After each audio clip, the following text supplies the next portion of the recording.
Hello and welcome to Experience Share. My name is Tannimo, aka Tanner Greenring, and I am joined, as always, by my co-host Fungus. Fungus? Is it just Fungus? Fungus. They didn't put in a lot of time on that one. No. Well, and then the evolution is Among Us, which I think is very funny. Yeah. We are joined for the first time by the man himself, the man who has been tormenting us for, what are we on, 6 weeks straight now? Sounds about right. Who's trapped us in our own living hell. We, like usual, technically did it to ourselves also. It's Chris Form. Cast Form. Ooh, Cast Form. That's good. I like it. AKA Chris from Pokémaniacal, the inventor of the Kingslocke rules that we've been playing by all season. Welcome to the show, Chris. Thank you for having me. It's great to be here. We are fortunate that you are from New Zealand, but you happen to be stateside for study right now. So we were able to connect with you and have you on the show. Make things a little bit smoother. Yeah. So now we finally get to air all our grievances with you and just sort of like shout you down for an hour about all of your rules. I'm looking forward to it. I hope so. This is a Pokemon show. We play through each Pokemon game, gym by gym, week by week. Right now we are playing through Pokemon White 2 and Black 2, and we are using the Kingslocke rules. If you haven't heard any of the episodes this season yet, the Kingslocke rules were invented by Chris, who's on the show now, and they require us to draw tarot cards every time we enter a new route where we're predicting a battle might happen. And there's a sophisticated set of rules that apply to each of the cards that mostly, I would say, punish us. Certainly punished me this week. It's so Josh, it sounds like you were a that little bit better off, huh? people like me can't even really wrap my head around it most of the time. I think this week, because I was really, really buttoned up because I knew we were having Chris on, I think I got all the rules right. And I had a good week, other than something we'll get to where I sort of had a backfired plan that I inflicted on Tanner, and then I had Yeah, you were hoisted on your own petard. kind of situation. Yeah. Chris, you have a blog at Pokémaniacal.com, and we noticed that you were playing along with us, so we invited you on to talk about Skyla and Gym 6. Yeah. How's your journey? And you're doing Kingslocke too, right? I am, yeah. I'm drawing cards the same as you. It's your first time doing this V2 version of the rules? Yeah. Because I documented a playthrough of Pearl version a few months ago, which was with an earlier version of the rules. And based on what I found there, I made a whole bunch of changes that created the rule set that you're now using. Probably when this is done, I'll take what I have learned from this playthrough and what I've learned from you on this podcast to further refine it. Yeah, V3. Yeah. I mean, Proud to be guinea pigs along with you. Yeah. If Josh can't figure this stuff out, I don't know if there's hope for anyone. Yeah, I mean, to be honest, one of the things that I think I most need to work on is just making the rules clearer so people can understand what the hell they're supposed to do. Well, which you were already helping with, right? Because like, if it's clear to me that you've misunderstood something, I think, oh shit, I didn't write that properly. I need to change that so that people can pick this up properly. I think the loose rules is part of the fun myself. It is a little bit, yeah. And although it doesn't benefit people like us, where we, for example, look at your rules and it says new areas in bolded all caps is when you have to draw a card. But to us, people, dumb idiots don't think, that means we don't need to draw a card every time we go back to a new area. Right. I mean, that we've already been to, and then we still just keep drawing. I added the word new in bold and all caps. I added that because of the trouble that you had. Because like a lot of the other changes that this run is inspiring, I'm going to wait and make all these revisions all at once. But like that was important enough that I thought I needed to change it right away. Like, oh no! Wow, I'm glad we already impacted it. Mm-hmm. Our living legacy. You're joining us for, what are we on, Gym 6? Mm-hmm. How has your journey through Unova been so far? It's had its ups and downs. It's definitely had some rough patches. I think now things are going reasonably well. I've got a solid team. I am unfortunately for now. I am unfortunately not allowed to use stab moves or special attacks. That I'm one's... under either? both of these at the same time. So I have rough. only physical non-stab moves, which is basically just normal attacks for most of them. Yeah. So it's a little bit rough. Skylar's Skarmory was an event. What about, do you have a theme for your character? Or your Pokemon names or anything like really. that? They're pretty all over the place. I Okay. tend not to go with themed names. I usually don't either, except when I have to host a podcast. And then, of course, I just come up with the most absurd things I can. Yeah, that's We fair. try to make it as complex and time-consuming as possible for ourselves, even though we have to play a gym every week. But then we stack things like a theme for our characters and naming them after things, where now I also end up going down rabbit holes of reading about ancient kings and queens and emperors and empresses that I have to name my Pokemon on top of just trying to grasp the rules. So I think that's my defense. That's why I don't get it. We only have an hour, so I can't let you two get on a big history jag because Chris, you're studying history, correct? Yeah, or archaeology actually, but yeah. Oh, archaeology. Okay, Yeah, I'm doing a doctorate in Roman archaeology here in Cincinnati. very cool. Awesome. What's been the most trouble on your Kingslocke journey so far? Oh, probably the hardest bit was around Gym 4, around Elasa, where I was only allowed to use female Pokemon for a while, and Yeah. I just, as it happened, had only caught 3. So I had a Watchog, a Trubbish, and a Growlithe. Oh, okay. Well, at least Growlithe was there, Yeah. It wasn't too I can't bad. speak for the other two. Yeah, I mean, my Watchdog actually had Dig, which was really useful against Elasa. So she was that's actually true. she was actually the MVP of that fight in a pretty big way. Yeah, I wanted to make sure while we had you to We gotta also pick your dig brain. into what inspired Kingslocke. Well, a couple of things. Okay, so first of all, it was inspired by some things that I like about Nuzlocke and some things that I don't like. I enjoy the way that Nuzlocke kind of force you to play in different ways and sort of cause weird and unexpected things to happen. But Yeah. I always found that the finality of just the Pokemon is dead now, there is nothing you can do. I found the finality of that very frustrating. So my mission statement for the Kingslocke was to create something completely insane that would sort of change things up constantly, that would give you new restrictions to cope with sort of every other minute, but also that something that could not screw you over permanently. Like there's nothing in the Kingslocke that will make you lose a Pokemon permanently. Oh, I don't know. I've had a Swaddle in the vessel for quite a long time, Chris. My last emperor too. Well, almost nothing.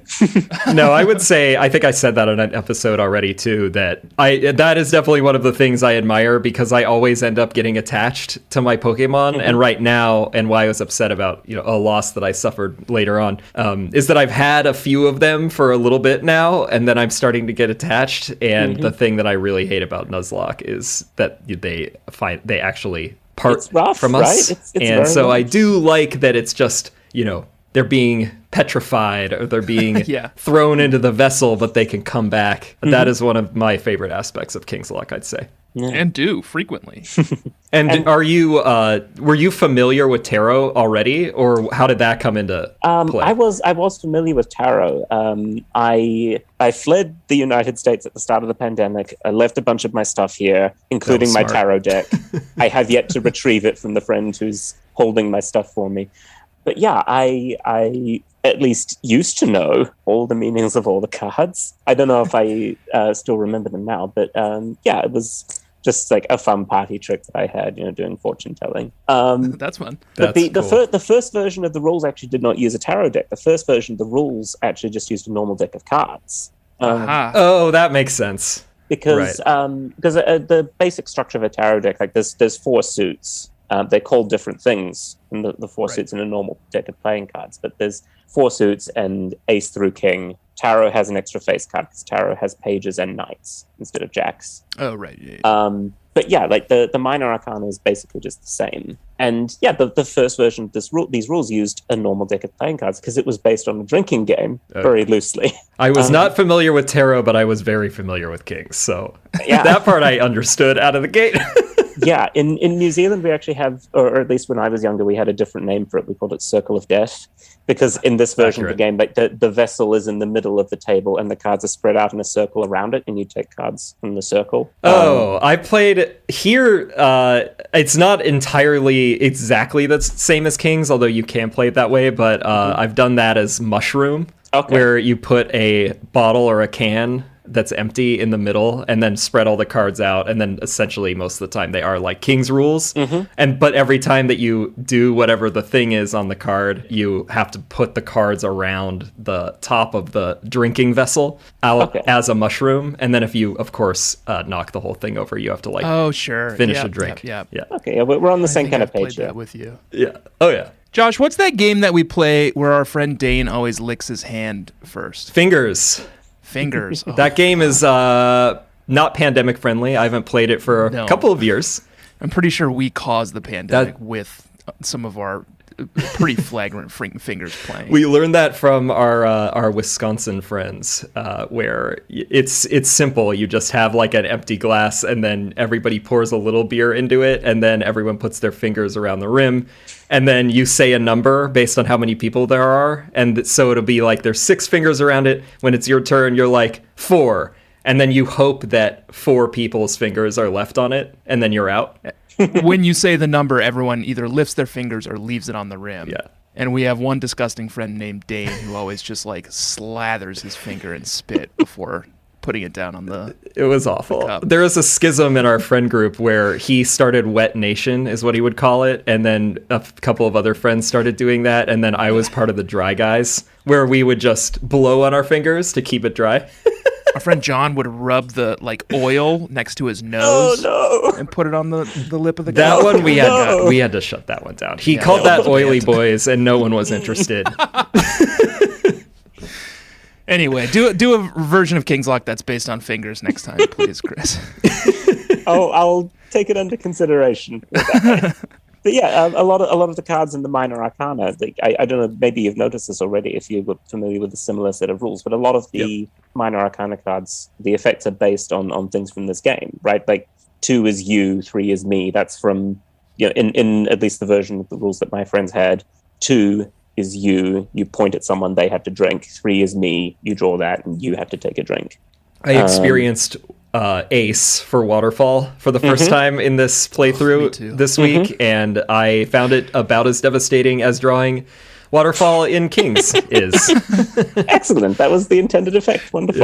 Yeah. What's been the general response you've seen? Have a fair number of people played this? Like, do you have other ideas that you're thinking about for any other editions of it? Well, I have been threatening to create an advanced version where the 4 suits all do different things. Oh my god. Well, we're threatening to play it as soon as it's ready then for our next sequel. I'll just probably have to take a couple of weeks off work to figure that out. But yeah, like at the moment, of course, like 5 of Wands, 5 of Cups, 5 of Pentacles, 5 of Swords, they all do the same thing. And this, to me, is just not stupid enough. Clearly I need to make this even dumber and have the 4 suits just all do different things. Gosh, I don't even, it feels like you have covered all the possible, little variations on rules, female Pokemon, male Pokemon, no stab attacks. I don't even know what you would do with all the different... Yeah, it is a struggle. It is a struggle to think of stuff, but I am... Ideas are percolating, put it that way. I'm thinking of ideas. I'm excited. One thought that I had was maybe I can have the different suits thematically linked to different types of Pokemon. So the rules sort of affect Pokemon different types in different ways. I don't know, that's something I'm playing with. I haven't figured out how that will actually work practically yet. That would be fun. And based on the rules you've heard us try out so far, do you have thoughts on where we really misinterpreted or maybe just interpreted in a way you didn't expect a rule? I guess other than you talked about already amending the new area draw thing, which we were honored that you described it as hard mode after hearing that we were playing that way. I think that is actually an interesting challenge interpretation, drawing another card every time you go back somewhere. I think that could work. We've already started modifying it because now that we need to go back to Nimbasa to do the big stadium in the small court, we're like, we can't we can't be drawing every time. Right. And then there were, until I think last episode, I had been drawing an additional card every time I went into the gym on top of the city. That, I don't even know, like, I'm a different, there's a parallel Josh, parallel Mr. Right, who even knows what his team is compared to, like, what I've done to myself. It's too much. But I think one of the traits of Kingslocke, one of the features of how it works, is the more cards you've got in play already, the more likely it is that drawing another one will actually do something good for you. Because not been my experience so far, Chris. I'm not going to lie. Yeah, I can appreciate how it probably doesn't feel that way, but like a lot of the minor Arcana cards would cancel each other out, right? Like if you've got a 4 and a 9 and a 6, then drawing any of those cards again will actually make your situation better. Or if you've got a whole bunch of major Arcana ones, then drawing another one is going to boot an old one out. That kind of thing. I think that's how I ended up with essentially a female team and a male team, because I just kept drawing like 5s and 6s, and would just have to switch between my male team and my female team. Yeah, that is a common feature of runs with these rules, and I'm not sure how much I like that. I mean, it's kind of fun. It's kind of fun having like a little bit of a backup team that you have to train up a little bit before your next gym. Is there any moment that you've heard so far that like absolutely made you like tear your hair out because we were being such idiots? No, I don't think so. No, mostly. What a relief. To be honest, I think someone would have to get these rules really disastrously wrong for me to have that kind of moment, because like they are really complicated. And to be honest, I'm prepared to endorse anyone's interpretation of what the fuck these rules mean. Oh, thank God. I don't think I can blame anyone for sort of not doing this the way I would do it. And that's something that I've sort of tried to make clear in the way I've written sort of the big overarching rules. Like, it doesn't necessarily matter if you're not doing this exactly the way I would do it. Yeah. We're vindicated. Bug catchers, it's official. Absolutely. Vindicated. You have my blessing. Well, cool. Let's start our journey then. We ended last week in Nimbasa City, where we took on some clown. Alessa. Yeah. But before we could really go anywhere, the old cold storage facility has been converted into. Oh my God! Wait, I'm behind because I was just talking about Nimbasa. We were in Driftvale. Oh, sorry, not Nimbasa. Driftvale, Clay. Right? Driftvale. Yeah. The root and toot. We were in Driftvale taking on Clay. Some other clown. Clay, right. And the old cold storage facility has been converted into the Pokemon, what's it called? The Pokemon World Tournament. Yeah. And you kind of have to go down there, because if you're like me and you didn't go down there at first and went all the way up to Route 6 first before you realized that there was something else going on, you had to turn around and go back. So don't make my mistake, bug catchers. This is an area where there's battles. You know what that means? We gotta draw a card. Chris, what'd you draw headed into Pokemon World Tournament? I don't think it was anything big. I think it might have been a 2 or a 3. Like, it was something that wound up not actually something doing easy. Anything. It was like, I think it was something that told me to catch something. Josh? Mine was the Knight of Wands. Ooh, who'd you pick as your champion? Trapinch. Oh, nice. But I assume that it won? Well, yeah. I kept it alive, but it was rough. It was really rough. It wasn't like a great choice for this setup that we'll get into of how this world tournament worked. Oh, right. I got Temperance here. Too. Trapinches? Trapinch. It's so squishy, right? It dies to so many things. It's just an ant. Yeah. I got Temperance, which is the card that won't let you use attacks with a base power higher than 80, which up until now has not been an issue. But finally, this time I was like, uh-oh. I have some moves that have a base attack power over 80 now. I have to be a little bit more careful. So I actually had to watch what I was using for the first time in this game. And it also like really affected my tournament battles too. But once again, Josh, I thought the tournament was great fun. I did too.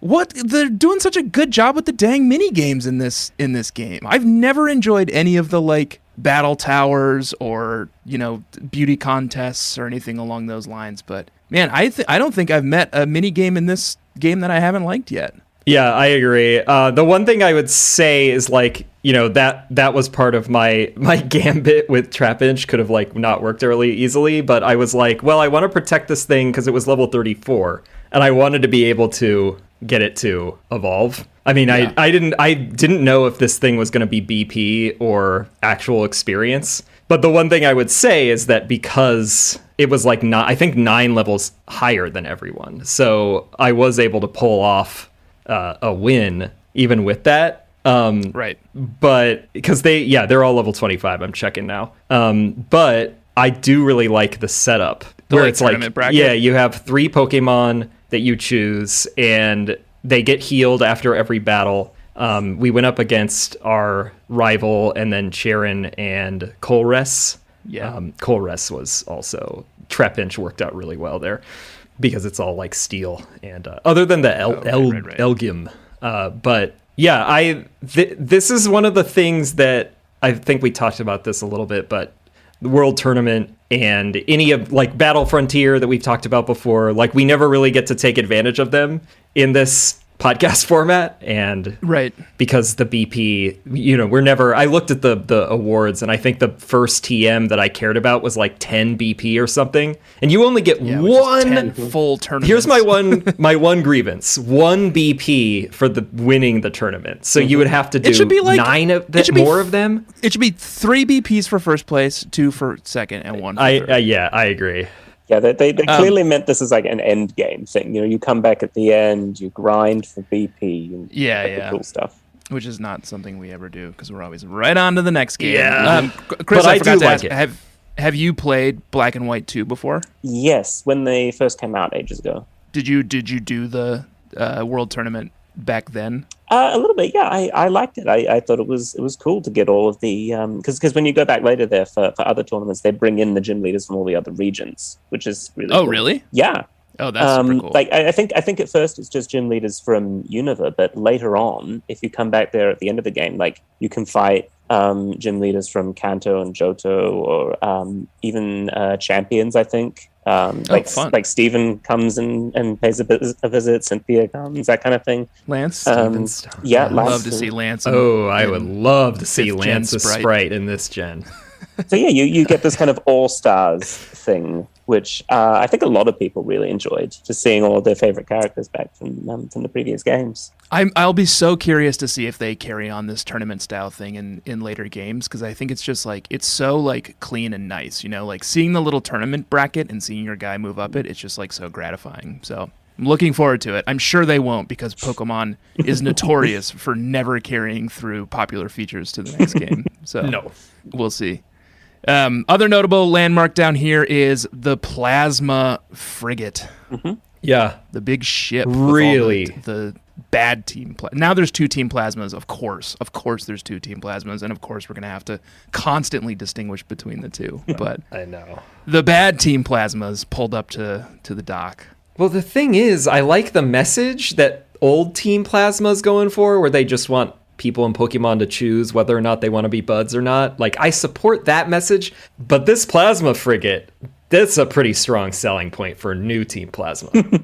Oh, you like the It's Plasma like a Frigate. big... You can't even see the whole thing yet. At least I hope we get to see it. We only see, like, one square, because you get on the thing, and then you get surrounded. So you don't even get to check it out. I hope that it's going to be like a dungeon later. But based on it taking up one screen, it looks like this thing has got to be like giant, and it's like all wood and just like black accents paint. Mm-hmm. Like, it looks sick, and I'd say I think it's a point in a new Team Plasma. I won't spoil anything for you, but it's cool.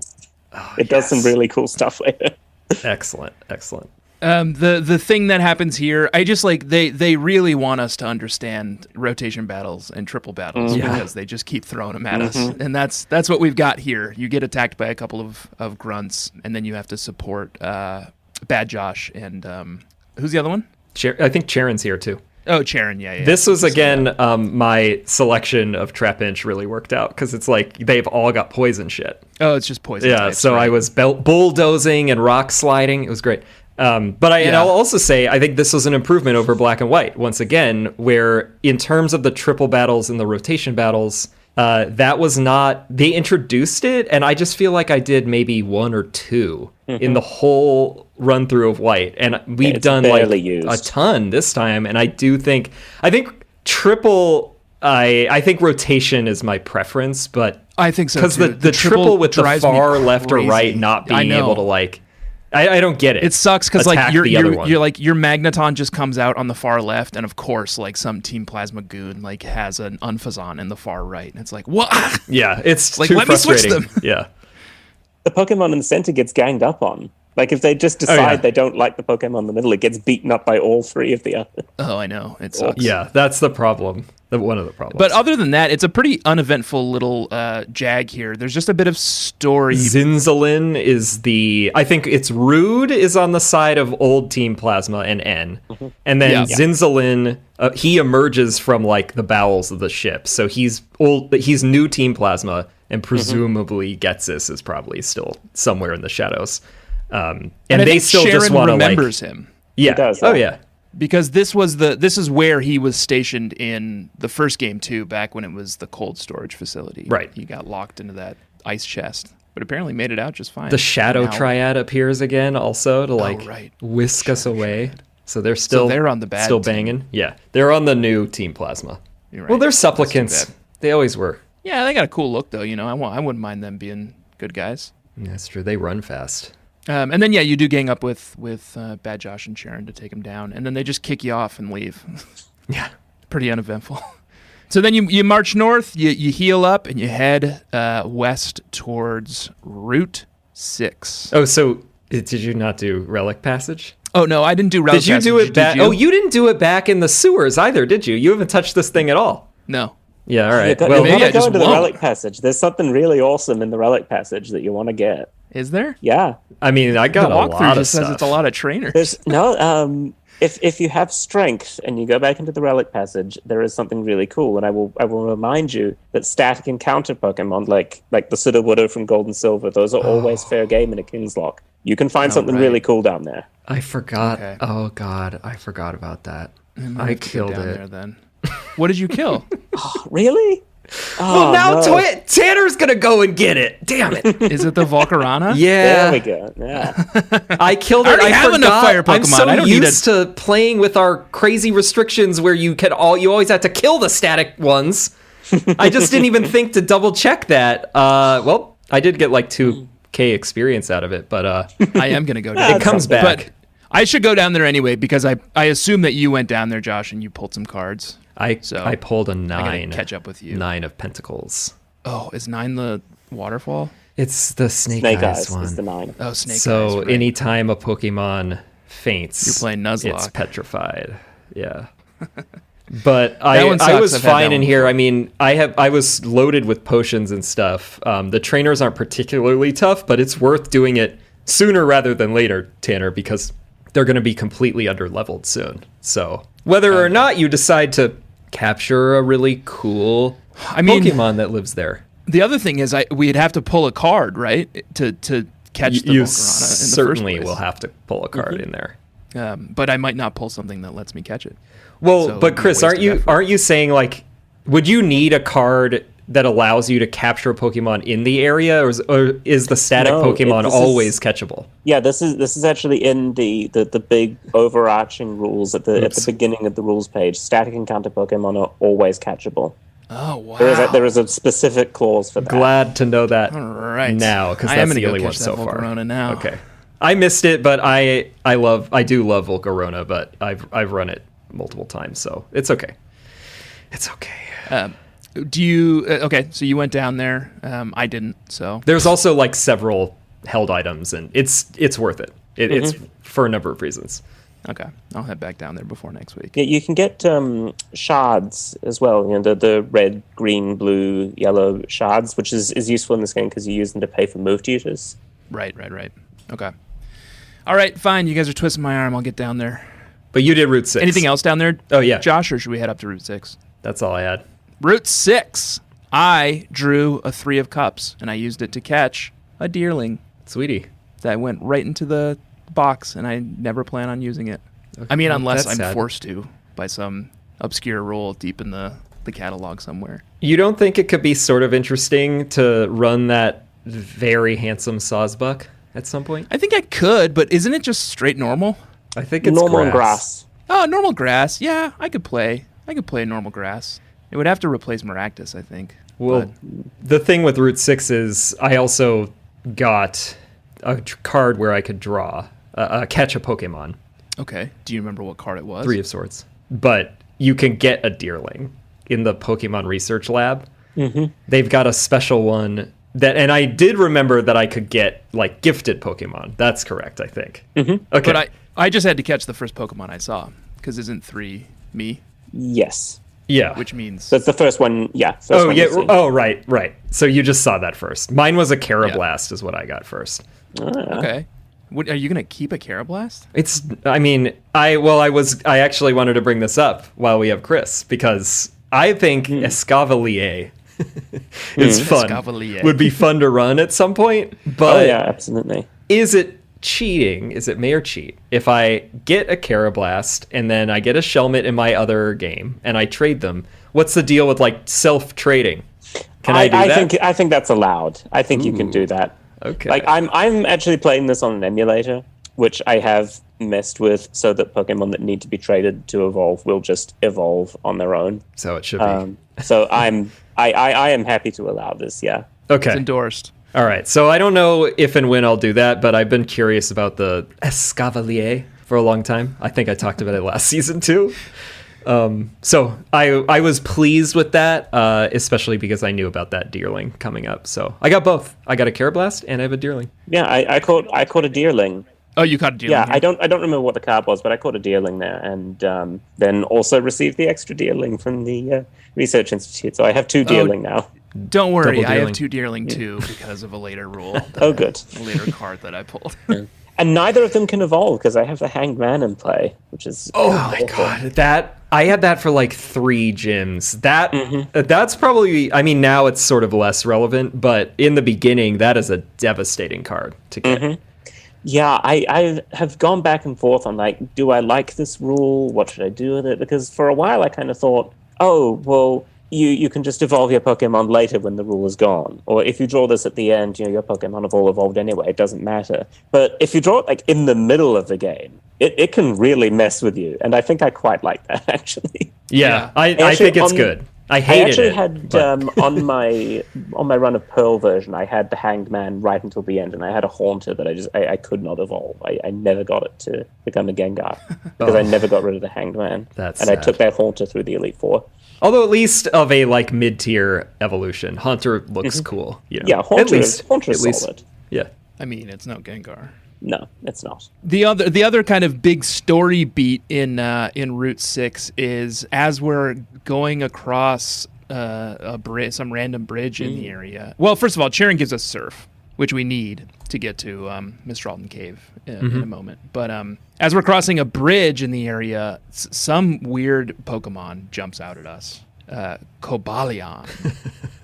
I don't know what this is. I'm not familiar with this Pokemon. This is this game's version of the legendary dogs. Yeah, we've seen some of them. They're in the original games. They are, but they don't do anything in the story. You have to go out of your way to find them. Yeah, and I think Tanner, that's you what I missed a remember couple of them. But I had seen this one, but I remember the like genies. I remember the like tornado monsters. yeah.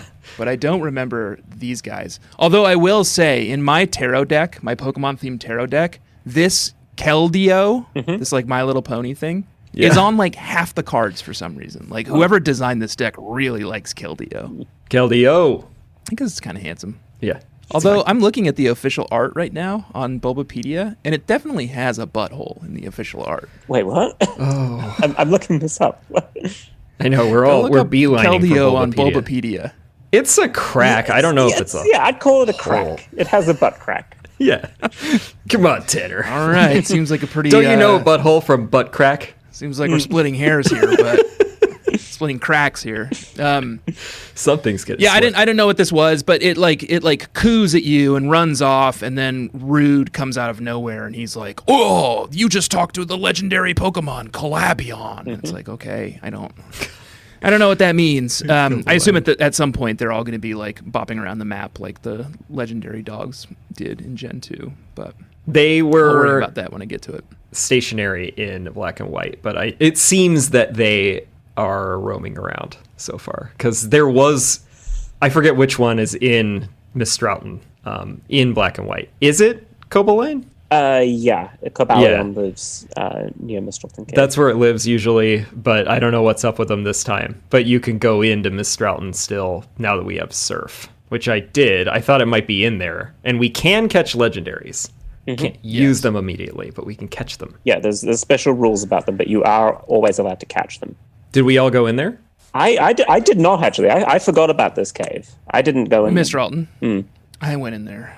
I went in. And I suffered. Well, actually, I didn't suffer that badly. It wasn't a bad cave. I pulled the 7 of Swords, which means you just have to draw 2 new cards and use both rules. And after that, I pulled the Knight of Pentacles and made Golduck my champion. Nice. And then I pulled the Page of Pentacles, and I haven't pulled a page since the beginning of the game, but it lets me teach all my Pokemon all the TMs I've been gobbling up the entire Pretty game. good. Unfortunately, I just didn't have many like good TMs, but it was useful because I managed to teach Psyduck Flash, which was good for the dark cave, so I could actually see my way around. And I taught Dwebble Strength, so I could actually push the boulders in the cave around.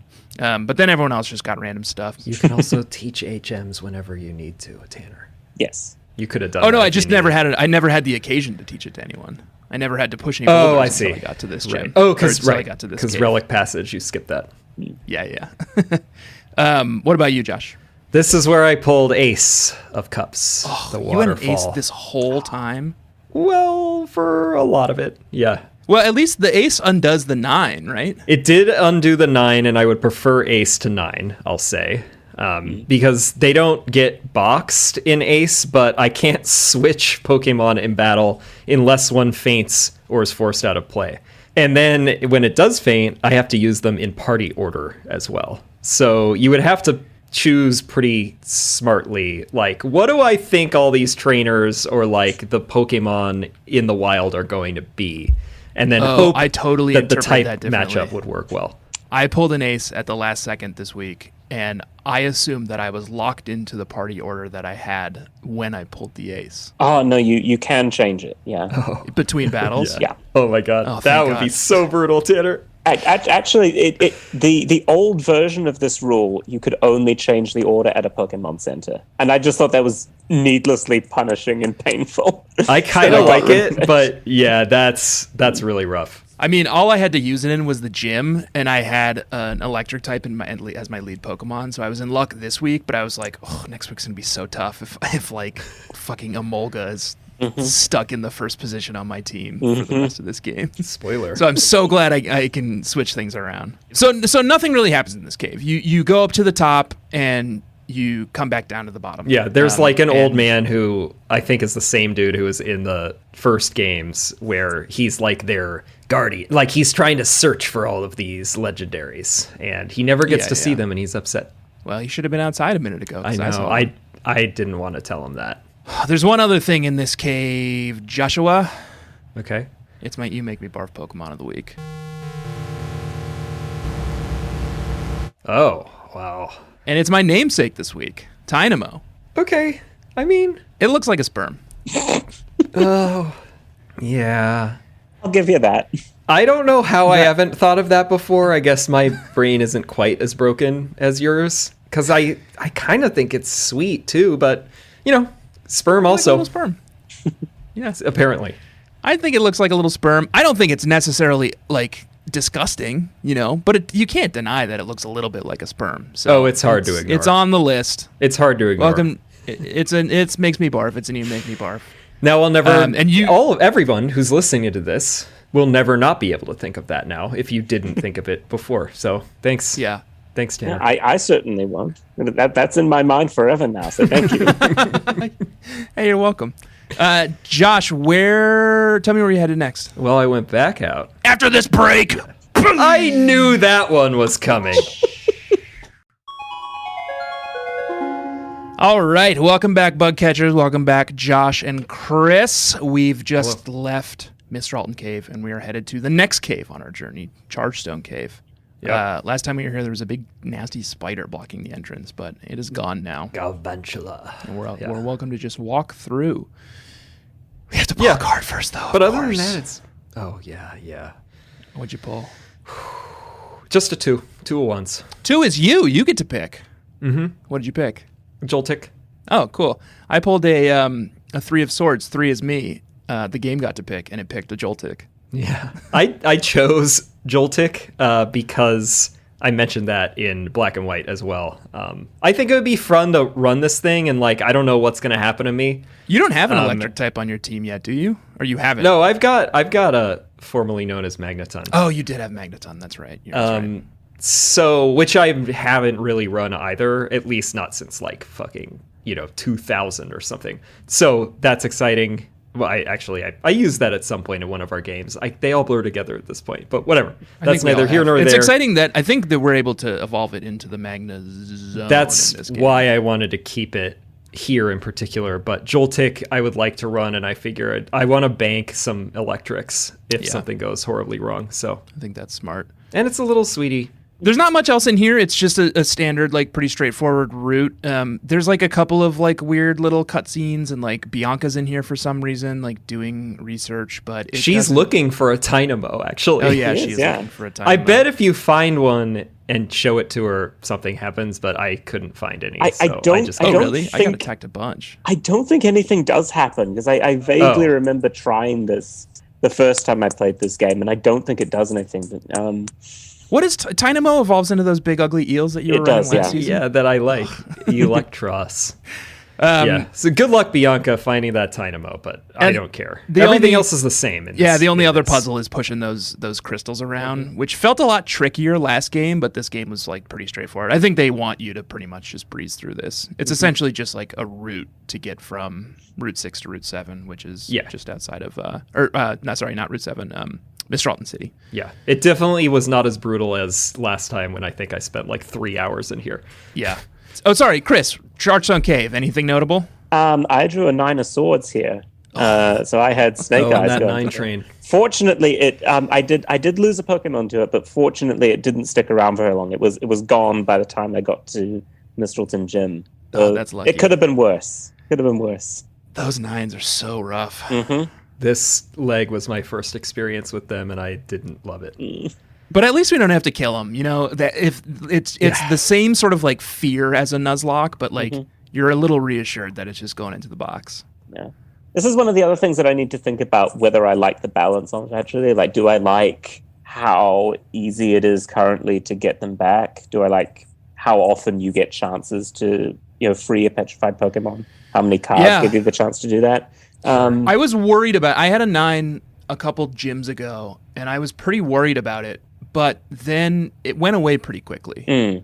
But I've had a couple pretty lucky world draws this game, so I think for other people it might last a little bit longer. Yeah. But it sounds like you got rid of yours pretty quickly too. So yeah, I don't know. And I only lost one Pokemon, and I get to free that one just as soon as Skylar's down. So right, yeah. So we pop out and we're in Mistralton City, but there's not really any battling to be done yet, so I didn't draw a card. Neither did I. I just kind of carried on through to Route 7. Yeah, you're immediately accosted by, I think, Professor Juniper. Yeah. As opposed to Cedric Juniper, her father, and the only thing I wanted to point out is, do we think that he's Cedric, rest in petals, Cedric Juniper? Oh, yeah. Because he didn't show up. I'm trying to remember whether he ever appears in this game. He loved that Celestial Tower, I remember. Oh, he did. See him this time. And she was probably here visiting him to ring the big bell for him. Maybe that's why she had to come back, ring the bell in his honor. God, this is just like Gary in the first gen. His Eradicate. You're given the choice. I think you can immediately go fight Skyla or go to Celestial Tower. And so it appears we all immediately left. Of course. Yeah. Want that sweet EXP. We gotta go up. We gotta take care of Route 7. Drawing more cards. Frankly, wish I. Also, Juniper gives you the Master Ball. Oh, you just get the Master Ball now. Just casually. Yeah. They've Silphco's been running a promo on those apparently. Yeah. So you head north to Route 7, and this is, I think, probably the most devastating moment in the game so far for me. But, okay. Josh, I want to hear what happened to you. I hope it was as equally devastating for you as it was for me. I drew a Queen of Swords. Oh, the one where you get to catch all the fun Pokemon that you want? Yeah, but I already... one for your box? I had a full party, and I didn't have... Humble brag. I had a full party and no petrified Pokemon, so I just caught whatever Pokemon I wanted, and I caught a Zebstrika. Oh. Because, like I said, I'm banking those Electricmon, because I love Electric. Chris, you remember what your journey through Route 7 looked like? Yeah, I have my records open now. This is where I drew the second 9. This is where I cancelled out the previous 9. Oh, right away. Yeah. Oh, nice. So Chris Not and I quite both right. have... I actually drew another card back in the Chargestone cave because I drew a card for the lowest level. Oh, what'd you draw there? That was a page, so I'd got some more TMs. Okay. Nothing all that important. Well, so Chris and I had a nice time, it sounds like, gentlemen, on Route 7. I drew the Justice card, catch one wild Pokemon of each species in this area. And unlike my co-host, who drew the Justice card back in Desert Resort and caught like 2 Pokemon. It was 6 or 7. I think it was 6, actually. But I ran out of Pokeballs. I put the fucking work in. Okay. And I caught... Chris is right here. Chris, if I ran out of Pokeballs, was I expected to go buy more Pokeballs and then go back and catch more Mon? Oh, that is a good question. That's another one to think about. Absolutely no excuse. I don't remember what the exact wording is on that card. I think you should buy more Pokeballs and come back. Yeah, you have to go back to Desert Resort, Josh. I'm gonna have to go back. I'll go back. I'll go back. I'll get Sandshrew and, fucking whatever the other one was. I think there were 2 that I missed. As long as this card stays in play, you must use as many of those Pokemon as you can without breaking other rules. So I caught a Deerling, 2 Emolgas, a Foongus. I traded one of the Emolgas for a Gigalith, a Seviper, an Unfazant, a Watchog, a Zongoose, a Zebstrika, and an Audino. Oh my God. The only one I couldn't catch was Cubchoo because Cubchoo only shows up in the winter, and the rules specify that seasonal Pokemon don't need to be caught, except there is a hidden grotto here, and there is a chance that the Cubchoo shows up in the hidden grotto. So I did try to RNG the hidden grotto a few times to get that Cubchoo, but it never showed up. So I think the Cubchoo is beyond my abilities. I might just keep trying a few times. Every time I'm in the area, I might swing by that hidden grotto and see if I can catch that Cubchoo. But Tanner, I know you don't like Cubchoo, but an ice Pokemon would be nice to have around. It would be nice. So it took hours. Hours of running back and forth for the shaking grass to catch. Honestly, the hardest one was Emolga. I caught one right away, but I knew I needed a second one for trading for the Gigalith, because there's a house here where there's a hiker who will trade you a Gigalith for an Emolga. Oh, Jesus. And I counted it. I counted it as one of the viable Pokemon in this area. So okay, I guess. I don't think I would rule that way, but I respect your dedication. I just wanted to be able to rub Josh's face in it and make him go back to Desert Resort and catch all the Pokemon he missed. I'm going to go back there and I'm going to get a Sandshrew and a Scraggy. Okay? Fine.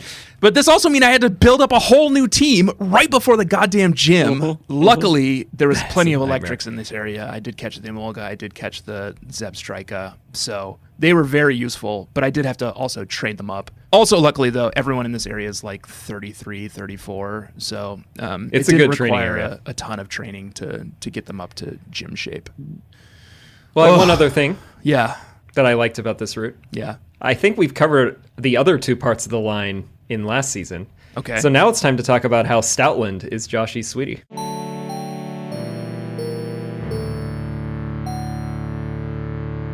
Oh. So some youngster has Stoutland. You didn't have to catch that one too, Tanner. Yeah. But, I mean... Josh, I'm well familiar with the Pokemon that's available in this area. Believe it or not. Yeah. This is like Joshy's most handsome Mon. It's in that Sawsbuck category where you just look at this thing and you're like, that's a fine... regal-looking little beast. Pup. That is a well-bred pooch. Yeah. Then aside from Joshy's sweetie, Stoutland, the other thing that's in Route 7 is Celestial Tower, which gets its own card. It's its own area. It has battles. So, of course, we need to draw cards here. Yeah. This is where, Josh, I texted you earlier and said, I've drawn a 10. Can you please tell me which rule you want revoked? At the time, I think I had Empress, I had Temperance, and I had Justice. Those are all fine. And you decided to make up a new rule. Yeah. I like Empresses. I like Temperance. I like Justice. Okay. So I was like, you're a man of morals. I'm going to come up with one. Yeah. What I came up with, which I'm very proud of the titling and the structure, is the Crown Prince. And what I dictated was that Tanner in the next area, because I didn't know where he was, either in the area he was in or the next applicable area, he had to catch the first male Pokemon that he encountered and then immediately replace a party Pokemon with it. And use that Pokemon until another rule revokes or replaces that card, or he draws another 10. So it's Crown Prince, the heir in waiting.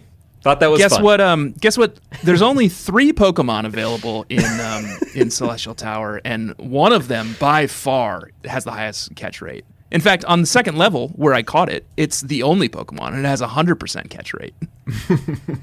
Yeah. And it's fucking Litwick. Ugh. Yeah. And also, I looked it up, Litwick. and we don't even get a Duskstone until like ages down this game, so it's going to be a Litwick for the foreseeable future. It has a middle stage. It has Lampent. But I think it needs... Oh, no. Tanner, you need the you Dusk had Stone. one of these. I know, and I didn't like it. I couldn't figure out how to use it, and I still can't figure out how to use it. Apparently. Yeah, I have to wait till level 41 before it turns into a Lampent. So I guess I'm not that far from level 41, but... It is very weak as Litwick, though.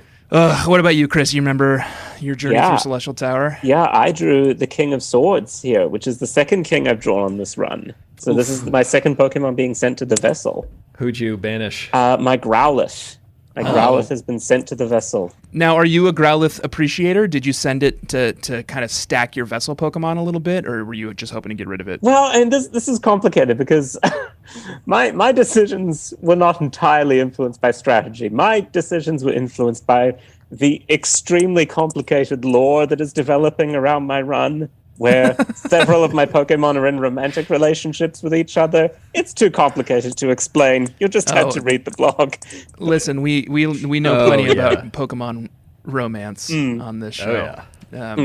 Are you implying that you've drawn the lovers? Yeah, that was one of the first cards I drew in this run. Was I the have lovers. not gotten that yet. And it immediately made my run gay because I already had the 5 of Wands, I think it was, in play. And if you have the lovers along with something that only lets you use one gender, you can form same gender pairs. It's a specific exception that's built into that card. And then very good. Immediately after that, I drew a 10, and my friend who was coming up with these rules for me created another rule that turned 3 of my Pokemon into a thruple. So obviously I couldn't send any of them to the vessel and break that up, because that would just be appalling. How could I do that to them? They've been through so much. You've got a heart. Yeah. So yeah, it was extremely complicated making this decision, and really had nothing to do with Growlithe as a Pokemon. It was entirely about the interpersonal relationships here.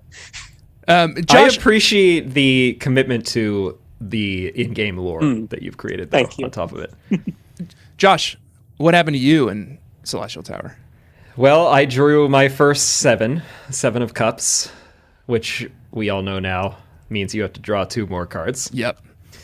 And it was another 9, Woof. so my ace got replaced with a 9. Honestly, I don't know which one's worse. I think 9 is, because if they die, they go into the box and they're petrified. Ace is just, you have to run with whatever the order is, but you can game that out a little bit better. And they don't, if they faint, they're not boxed, you know? Right. And I got Nuzlocke PTSD, so I was scared, and then I drew a 10 of Wands as well. Right. And what happened? Describe the conversation that transpired between the two of us. Tanner texted me, I went in and got a haircut, and then I had texted him and been like, oh, I also got a 10, so I need you to give me a rule. But before he did, I gave him the Crown Prince, and then he didn't realize until I reminded him. I was like, I'm waiting for a rule. We got this record in like 3 hours. And he was like, after that, he had already gotten the Litwick, and then he was just fucking lit. I mean, he was so pissed about it. And he was like, I hated this. You're going to get a Litwick too. I guess predicting I was in the Celestial Tower, which I was. Yeah. So he gave me Crown Prince as well. And I am assuming that you caught the 100% catch rate Litwick as well. I did, although I did text Tanner also that, I ran Elgium in white. So, and I had a good time. But I was more curious about having Litwick. So I did get a Litwick. Yeah. And Lord knows I prefer that to like the Golbat that's flying around in here, certainly. I think, as I well. wouldn't want that Golbat. So I love having it over the Pokemon that I had to replace, which I'm about to get into as well. No. But I prefer it over the Elgium just because I've done it before and I have not done a Chandelure ultimately, hopefully. Yeah. Well, I hope you have to. Want me to talk about the second part of that? Yeah, please. About the Pokemon that I had to replace? Yes, I would love to. So I'm going to issue I relish it. I'm letting it wash over me. It's like warm rain. I'm going to have to issue a Trainer Danger as well. Surprisingly, for a Pokefan Jude in here. Oh, hey.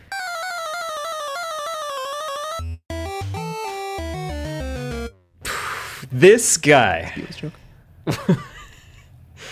was a nightmare because all that he's got is a Clefairy. And this is the Pokefan sprite where it's like this loving dad with the like little Pikachu sweater and like a little kid on his shoulders. And it looks so sweet. And then he sends out a Clefairy. It's level 35. Cute. I'm like, whatever with this. That's chump change. And I have Vibrava up front. Yep.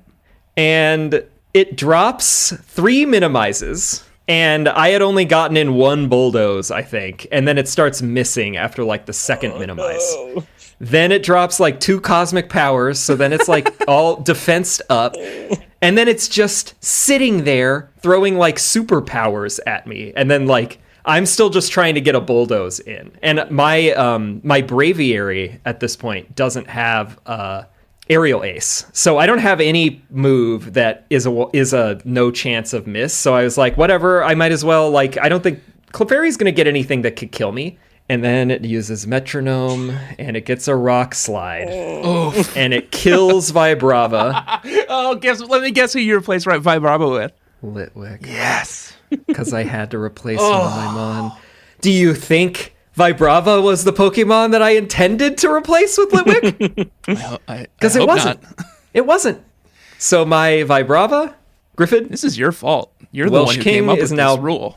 Banished to the box, replaced with a Litwick. And I'll tell you this, that Clefairy almost killed my Golduck also. I was like, he's got Surf. That will probably work. And it got Golduck down to like 30 hit points. Oh, I love it. So that was a nightmare, and fuck you, Pokefan Jude. Yeah. That's a Jude you don't want to say hey to. No. On to Mistralton City proper this time. We're drawing cards this time. This is where I drew my ace.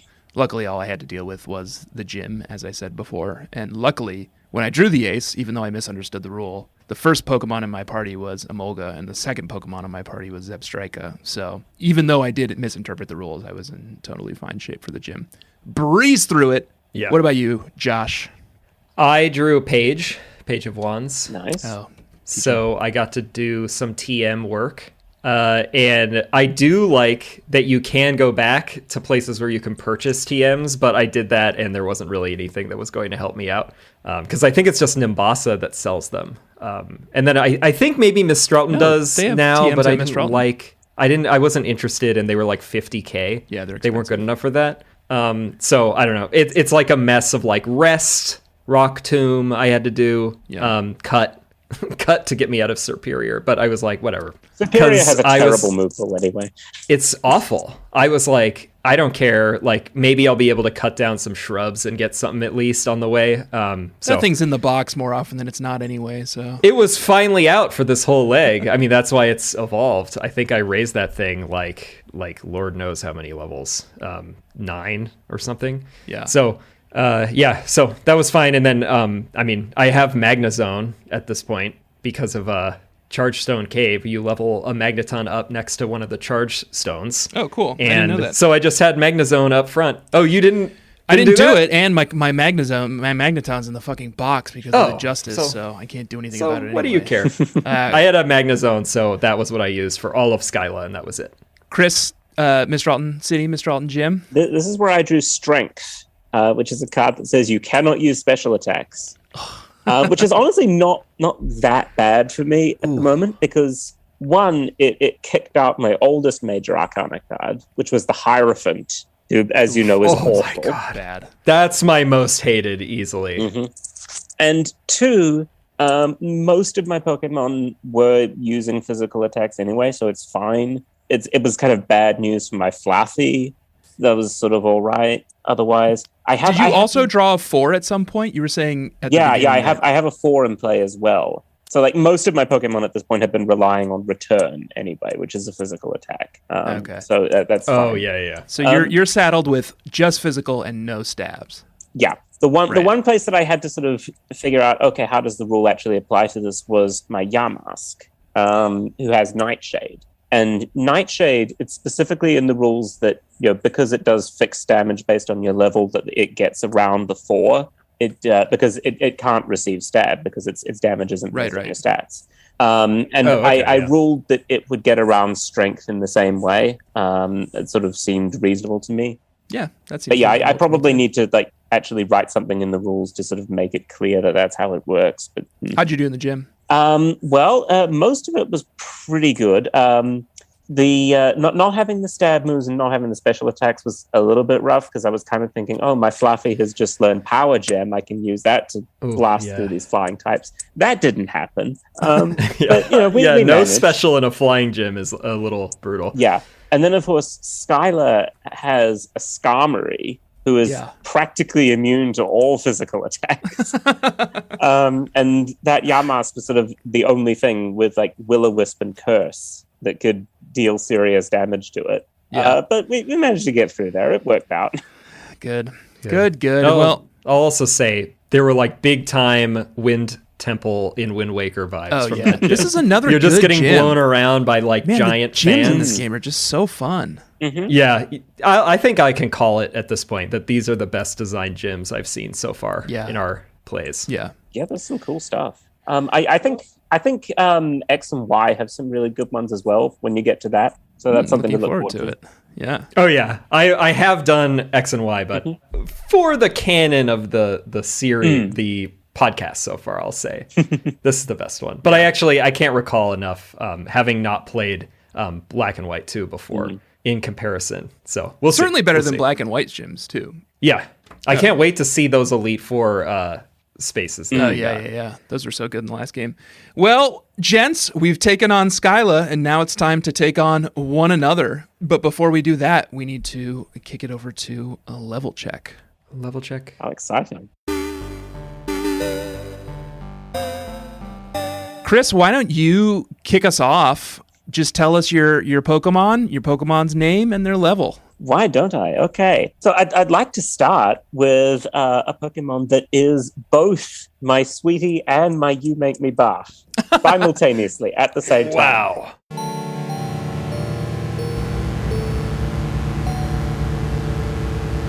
Wow. Because I have, as my longtime readers will know, a totally unreasonable and irrational vendetta against Trubbish and Garbodor. Wow. Since Black and White first came out, since I first started writing about Pokemon on the internet, they have been my enemies, my nemesis. You don't like Bag of Trash as a Pokemon? Yeah, what is that? And Garbodor, it doesn't even look like a bag of trash. It just looks like a pile of just stuff. Junk. I don't even know what's going on there. And it has this it's like a that mass. It just stares at you vacantly with its mouth open going, "Ugh." And why would you do this to me, Game Freak? Why?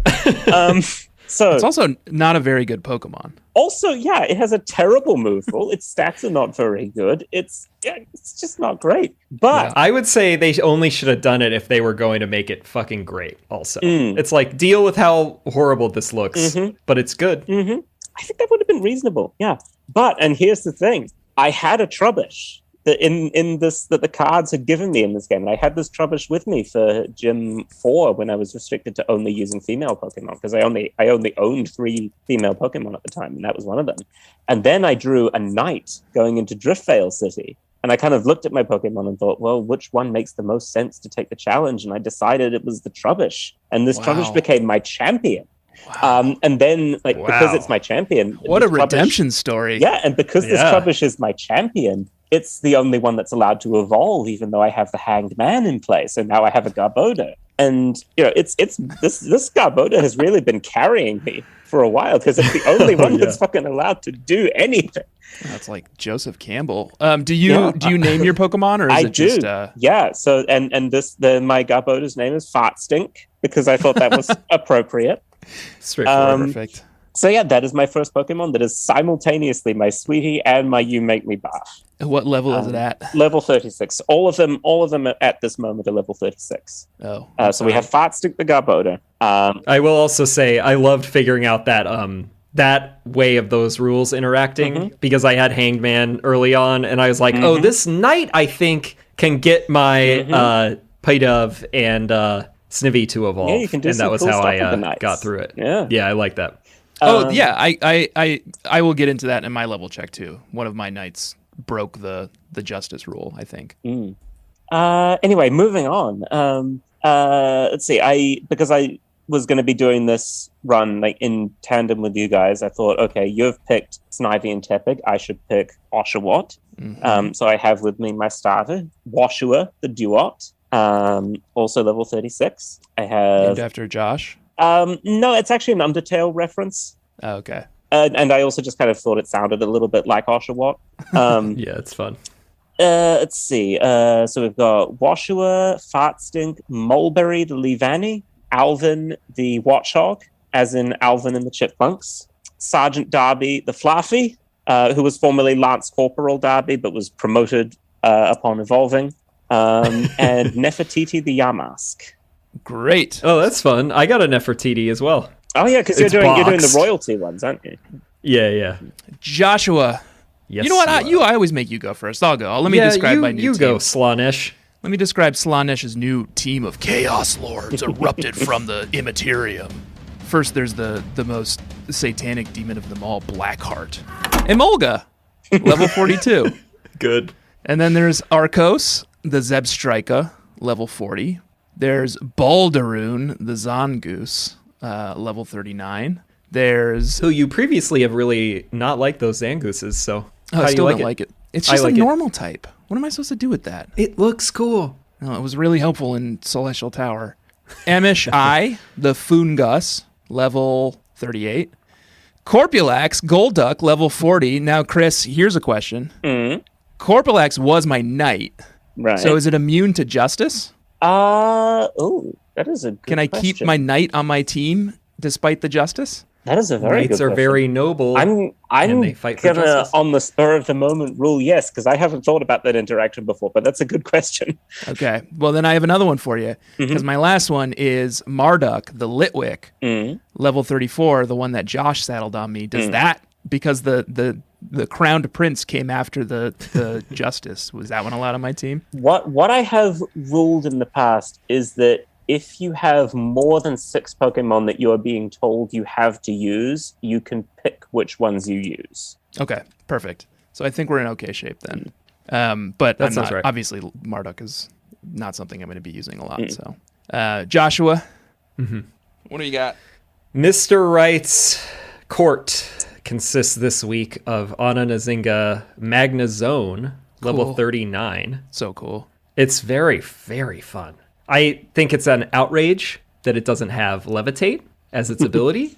It would kind of be overpowered if it did, though, wouldn't it? Yeah, I mean, that has to be the calculus, right? Because, I mean, I'm looking at a UFO. Does it have that arena trap thing, or what's its ability? It's just got, I mean, mine has Magnet Pull. That's the one where you can't switch out Pokemon? Boo. Steel types. You can't switch out steel types. Yeah, only steel. Okay. Not great. I think I could have had Sturdy. Obviously, I don't have a choice of what Magnemite I caught, so right.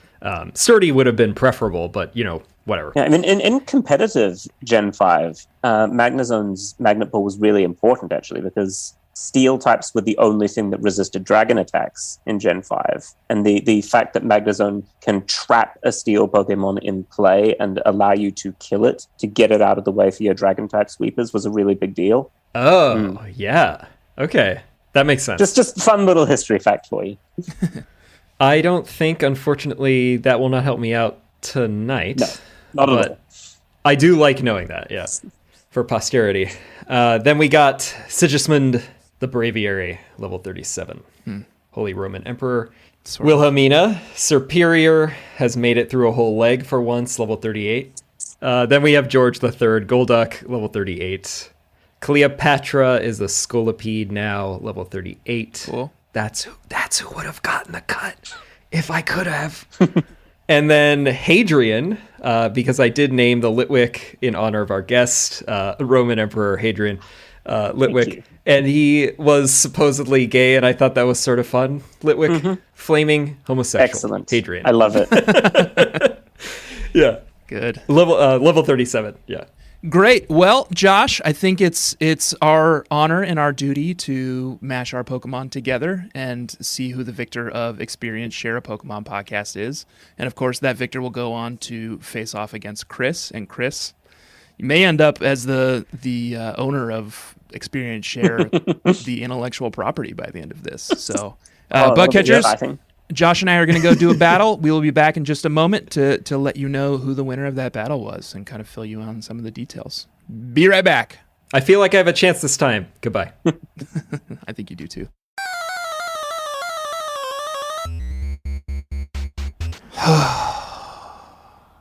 You've done it.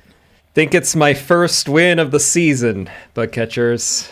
I did my best. I was soaking you. My Golduck was absolutely soaking you. Tanner learned some things. And I'm not going to take the bait on that soaking joke. Okay. Not after the whole Dynamo discussion. Yeah. I will say also, I actually thought you were going to win until there was a distinct moment when Wilhelmina, actually, the Superior, managed to come out and drop one coil. Yeah, survive a flame charge from Zebstrika. Survive like 3 flame charges. It's 2 of them, and then I killed Zebstrika, and then you brought out the Zangoose, and I got a Leaf Blade 1-hit KO, and it wasn't even a crit. Yeah, that was surprising. It's probably just because of the coil, right? Mm-hmm. Yeah, it's all coil. That's a hell of a power up. Yeah, Superior doesn't have a lot of flexibility, but what it does well. Yeah. I even got a couple of cuts. my cut happened to work out pretty well. Oh yeah. Well, I brought in a fungus. Yeah, I chopped up that mushroom. But I did manage to get a toxic off on your Servile, but it was probably too late. That took it down. Yeah. Well, Josh, I'm not gonna lie. I'm a little relieved. I wouldn't want to go up against someone who invents Pokemon rule sets and runs a Pokemon blog in his free time and knows what EVs are and things like that. So not that I've been using them, That's what he says. You can't EV train while you're doing this bullshit. There's no way. That's Josh, true. Good luck. Carry our flag into victory. You're our standard bearer now. Defend the show. It's our chance to Pokémaniacal presents Experience Share the Pokemon podcast. Yeah, Maybe we can keep the IP. Right? That's how this happens. Yep. Yeah. Excellent. That does. Pokémaniacal presents Experience Share does have a certain ring to it, though. I think so. Yeah. All right. We will let you two bash Pokemon together. Bug catchers, we will see you in just a moment. Round 2, fight.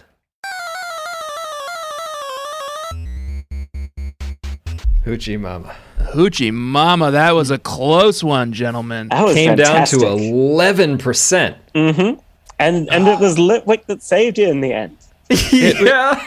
The whole battle was like that scene in the Pokemon movie where Pikachu just keeps slapping Pikachu and they're both just kind of exhausted, Yeah. It came down to a battle of attrition between Litwick and Watchog. Mm-hmm. Yeah. Who would be able to survive one dig, which Hadrian the Litwick did, and then I think Get you were lucky one enough flame to get a burst. paralysis off on the Watchog because it looked like the Watchog was speedier than your Litwick. So Yeah, I made a calculated choice in the last matchup, which was Magnezone versus Watchog. And I was like, well, I could definitely get like a Electro Ball out or whatever. But maybe if I get a Thunder Wave in, Litwick has a chance. And Litwick just needed one. Well, Litwick needed 2 shots, but... Yep. But you did it. And Josh pulled it off with a Litwick with 11% health left. Yeah, and you get to keep the podcast. We retain ownership. We finally get to keep it for a little all bit. I have. So. Chris, any well thoughts? fought. How'd you think about that? That was good. Bit well fought. Respect. Yeah, you too. That was excellent. Well, great. I'm glad we get to keep our podcast. Me too. Thank you so much for coming on, Chris. Thank you You're for most joining welcome. us. Thank you for having me. That's it for Experience Share this week. I have been Tanimo, as always, the little sperm Pokemon. I'm joined, as always, by my co-host, Fungosh, and we were pleased to have Chris from Pokemaniacal, Chris Form, on the show this week. Chris, where can people find you on the internet? People can find me at Pokémaniacal.com or at Pokémaniacal on Twitter. Chris is playing along on his blog, Pokemaniacal.com, and doing a Kingslocke right alongside of us on... Are you playing Black 2 or White 2? We forgot to ask. I am playing Black 2. Okay, along on Black 2. So go check that out. You can follow the please- rest of his journey on his blog along with listening to our podcast. It's going to be great. If you want to see one other person suffer. Although in my case, it's self-inflicted. Yeah, well, it's self-inflicted in our case, too. It's We chose this. We chose this life for ourselves. We chose this life.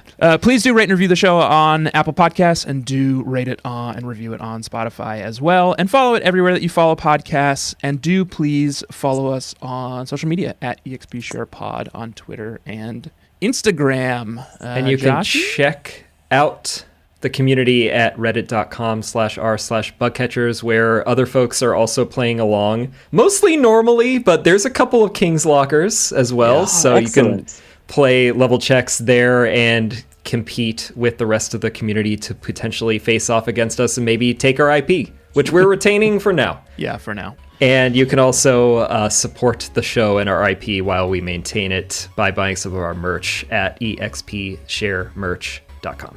That's it for this week. We will be back next week to head towards, I think, Opelucid City. Opelucid City. And I think it's an extremely long journey, once Good, again. because we just had one of those. I would love another one. Yeah. Yes, please. More, sir. All right, 12 Bugcatchers, cards, please. we will see you next week. Smell you later.